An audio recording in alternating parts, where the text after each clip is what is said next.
Hey, how's you going, boys? Mike here. Welcome back to Grampie's Workshop. I'm so glad you're here today. But you know what? It's so hot and muggy outside that I'm not going out today. It's just too dang hot. All you can do out there is sweat. So I'm going to stay in the shop where it's a little bit cooler. And today I want to thank Jack, one of my longtime viewers and subscribers, for making a request to talk about the table I have in my drill press. Jack, he happened to notice that in one of my videos in the background. Good sharp eye there, Jack. Had to go, buddy. But he said, do I have plans for that? Because he would like to make one of those for his drill press. Well, I don't have plans for this table because I made this table a long time ago, maybe 30 years ago. And it seems to me I got the plans for this table out of a Fine Woodworking magazine. Back then I used to get the Fine Woodworking magazines a lot. And I thought this table would be nice for my drill press. So I just want to show you the table, show you some of the details, maybe give you some measurements. So Jack, if you're interested in making one, maybe this will be enough information you could sketch up your own plan. Or if anyone else out there has a drill press that they are thinking of adding an auxiliary table to, maybe this will help you out. So let's go have a look at my auxiliary drill press table. Okay, so here's the table that Jack was asking about, and I'm just going to show you a little bit about the table. I found these plans in a Fine Woodworking magazine, like I was saying, and I built it probably 30 years or more ago. First of all, the table on my drill press, it's a metal cast table. It's about 11.5 inches in diameter, and it was a regular drill press table with the slotted holes in it and everything, so you could clamp your work to it. You can tilt the table, and of course you can rotate it around on the post here. I set my table with a square to make sure that it's angled square in both directions, this way and this way, with the quill travel, so that I can hopefully drill straight holes. Every now and then I'll check that because sometimes, I don't know, I'm leaning on this end maybe and I feel like I might move it, so I'll check it every now and then. So yeah, the table, it's pretty nice. I'm just going to take this off of here just to help show it a little bit better.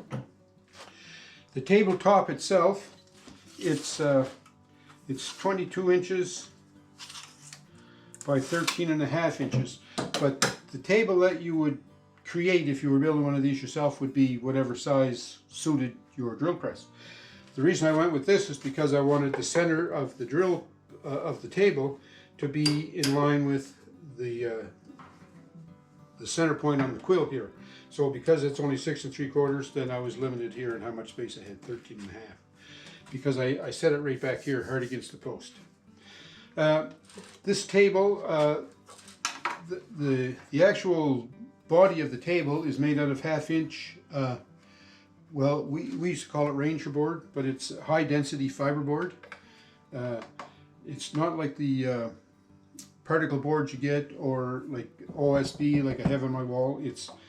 It's solid, hardcore, high density wood, and Ranger board is what we used to call it. So it's made out of 1/2 inch. So what I did was I cut the tabletop to the dimensions, and then I put that looks like a 3.5 inch hole in the middle. Just wait till I measure that. It is a 3.5 inch hole here. Forget how I cut that because I don't have a 3.5 inch hole. So, oh, I know what I did. I had one of those speed bits with an adjustable wing on it, and you could drill holes in wood with it. Kind of a dangerous rig, but anyway, I drilled that 3.5 inch hole. Also, I drilled a 3.5 inch hole, but below the hole here, just wait, I'm going to show you this. It might be hard to see because of the lighting, but below this 1/2 inch high density board here, Ranger board, I put 1.5 inch opening cavity down in there. I built that in there. Well, I didn't build it. It was suggested to build it in the plans. And the bottom of that is also the 1/2 inch dense board like this. And it goes the full width. I'll show you that in a minute from underneath. It goes the full width of the table. And then what I did was I put some side pieces in it here, because then what that did was it made a cavity in here, and when I show you underneath, I'm able to attach a vacuum hose to this cavity so that it'll vacuum away any shavings and chips. It comes in handy when you're using, say, a drum sander on your drill press, or when you're drilling wood. And I have this a piece of pegboard here that I use for a stop, so any of the wood chips that fall onto that will get vacuumed away because of this opening that I have here. So this is basically for dust collection. And while we're talking about that, I have also, if I didn't want that, I could just close it right off with this one. Or you can make any kind of opening here you want. But I had a 2.5 inch drum sander here one time. I used to put that in there and use this as a drum sander, so it would set down in this hole. And then as you're sanding with the vacuum on it, it would just draw the sanding dust away. It was pretty neat, worked good. So yeah, so that's what those are for. And then over here on the side, you see my hand going over there on the side. Well, I'll show you on this side because this is the same. I built these little wings on here, and I say I built them. These were in the plans, Like I never dreamed this up myself. But I set these wings on here just with a couple of boxes for holding whatever. On this side over here, I've got the chuck key and then these various spacers that I put on the table. So then I surfaced this table, when I built this original table here, I surfaced it with just a 1/4 inch masonite. And then I put about 4 or 5 coats of varathane on it for a finish.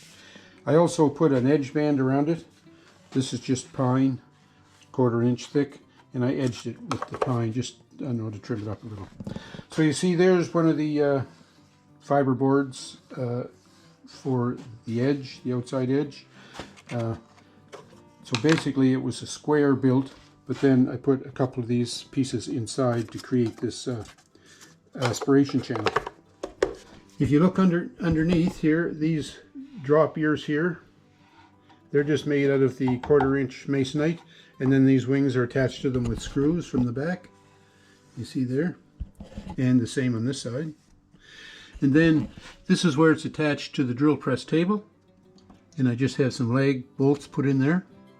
And then if you see right here, there's an opening.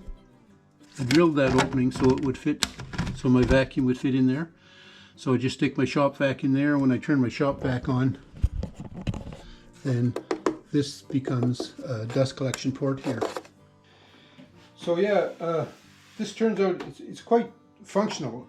One of the things I like about it is the original table, like I say, was only 11.5 or so inches in diameter, but now this is a lot wider. So if you're working and drilling with heavier, longer, larger material, you get a lot more support out here to help support your work. So it's nice to have a big work surface so you can either clamp or grip better when you're working on your product. Another thing that was in the plans was this table clamp here. And the table clamp, if you just look at the end of it here, I'll try to explain how this was made. This is just a little piece again of the Ranger board. And I just milled a rabbet from one end to the other, and then a bigger piece here in the bottom with another rabbet in it, the same thickness, and then I just put a piece of wood in there. So then that allows this to kind of work as a kind of a semi-adjustable clamp, and there's just a carriage bolt through there with a wing nut on it, and the same on this side. Now this side, you notice the Ranger board broke away here at the top, but it still works all right. It still works as a clamp. And then it has a back on it, and you can either set it up so that this will be your fence along here, or if you turn it this way, then this could be your fence. Now, these two long carriage bolts I have here, these are for mortising attachment that I bought one time, and I geared up this fence so I was able to attach or connect the mortising attachment to it. But to be honest, the mortising attachment didn't work that great. So I usually just set the fence on this way with the low part out here, and the fence is adjustable front and back. You can get a little bit of an angle on it, and whenever you find your adjustment, you just tighten up these wing nuts, and then the fence is good and solid on there.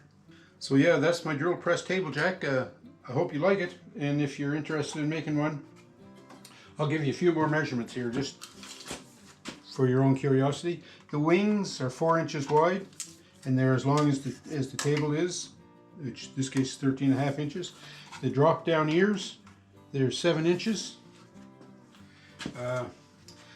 The Ranger board is all 1/2 inch Ranger board, and the masonite is 1/4 inch hardboard, I guess you call it now, not masonite, it's called hardboard, I think. I put it all together with LePage's wood glue and screws. These carriage bolts here, they're about 3.5 inches long, and the fence is 2 inches. The back fence is 2 inches high, and the overall length of the fence is 24.5. These little end pieces are 1.5 inches, well, 1.25 inches. The middle one and the bottom one is 1.75 inches. This cutout, it's a 3.5 inch hole, and the cutout is 4 inches square. And what I did with that was, before I glued this masonite to the Ranger board here, I put my router in there and I just routed that out to make sure that it was nice and square and smooth. That's the word I'm looking for. When I secured it to the drill press table, I used lag bolts. They're I think just inch-long lag bolts, but I screwed it into the part of the base of the box that wasn't in the vacuum cavity. Okay, so that it wouldn't interfere. It wouldn't be vacuum leak when I had my dust collector going. Also, you can't see it, but this vacuum cavity, it's open from here to this end, but I have a blank put in here just 1 inch or 2 back from the hole, because I only wanted to aspirate this area here, right? So, but yeah, pretty nice build, simple to make, and tell you what, it is really practical. So thanks, Jack, for asking about my drill press table. Appreciate that. Hey, and if any of you viewers out there, if you see anything in the shop in the background or anything at all, don't be afraid to ask about it. You know, ask for some explanation or even to have a closer look at it, because I don't mind showing the some of the, you know, fixtures I have in my workshop here. So thanks a lot. Leave me some comments on what you think about this little drill press table. Maybe there's some ads that you would like to put on one if you had a drill press table like this, and you could tell me what they are, and maybe I could incorporate them into my table, and we'd all be better off then, wouldn't we? Thanks, folks. Sure hope you're having a great week wherever you are. Hey, and we'll talk to you soon.